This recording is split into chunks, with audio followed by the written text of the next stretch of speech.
Thank you very much for having me here tonight.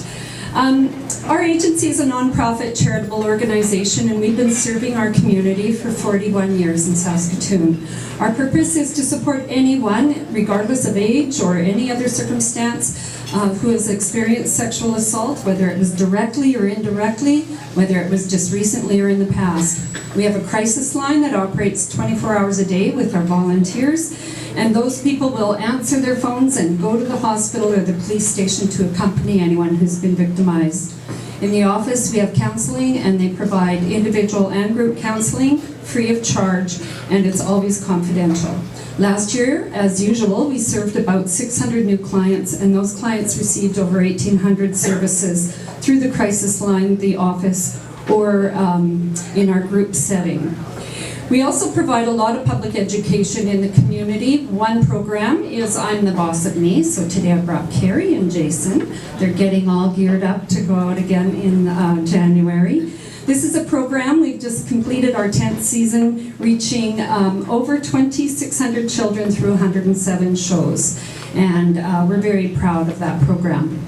We offer school presentations to teach about dating, violence, sexual assault, consent. We go into community agencies such as shelters and addiction services, and we teach the participants in those programs about abuse. And we also consult with and train professionals in the community about sexual assault. Some of what I plan to talk about will be difficult for some of you to hear tonight, and you may have an image of who you think a typical sexual assault survivor is. Some facts. 1 in 4 females will experience a sexual assault, and 1 in 6 will experience sexual assault, generally when they're a child, so before the age of 18. Over 60% of our clients are either a child right now or they are an adult who was sexually abused as a child. And it's that childhood sexual abuse that is so difficult to overcome. Almost all sexual assault is committed by somebody known to the victim. In younger years, it's usually someone in the family, and as people age, it's generally an acquaintance or intimate partner. Last year, our stats showed only 5% of people that we served were victimized by a stranger.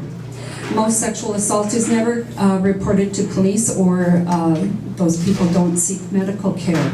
Most people don't ever tell anyone, or at least they don't tell right away.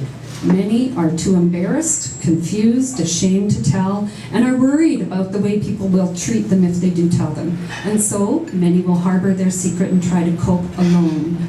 We are that agency that survivors can come to. We tell them, I believe you. It's not your fault. You are strong, and we can get through this together. Tonight, Jason and Carrie are here. They are 2 of the characters in I'm the Boss of Me, and they help us teach children that abuse is wrong, it's not your fault, you don't have to keep secrets about abuse, and there are people who will listen and help you, and we teach them how to speak up and how to get that help. Do we know it works? We've seen a steady increase in the number of requests each year, and in fact this year we barely managed to accommodate all the requests, but we have always fulfilled the requests. School teachers and counselors can't thank us enough. Child protection and the police tell us every year that the number of calls they receive increases every time we do the program. But the greatest impact is the child. We see their eyes light up when we come in with the puppets. We see them eager to talk with us and share their information. They're always quiet and very focused and looking at the puppets. We see them react, and most time it's very fun, but sometimes we will see a child fidgeting and hiding under a chair, keeping their head down, tapping their toes. Or they might come and tell us afterwards, well, will my friend's dad go to jail if she tells on him? Or, I'm not supposed to talk about this, I can't tell you what's going on. Sometimes child will share something like, well, that kind of happened to me, but I told my mommy and now I'm safe, I'm okay. Or like last year, hey, remember me? I saw you at my other school and I told my teacher. Now I live somewhere else and I'm safe with a different family.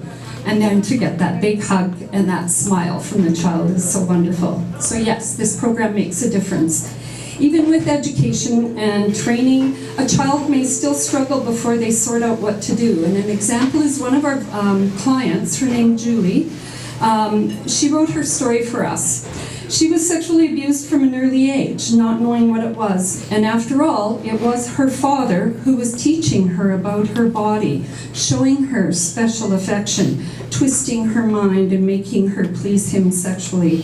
When she was 10, she saw a program like this, but she waited until she was about 14 and she reached out. She started to act out. She didn't quite know what to do or how to find her voice. But she finally did speak out after cutting herself and trying to kill herself several times. She's seen many therapists and is gradually getting better. And she's really doing very well most of the time. Julie is an adult, and now Julie is one of our puppeteers, dedicated to making a difference for children, not wanting them to go through what she experienced. Tonight, I've shared a brief picture of our work. We do receive government funding, but we always need to fundraise, and this is one particular program that we have to fundraise for, and as well as some of our programming and client work. We have a serious mandate to make a difference and to educate our community about sexual abuse.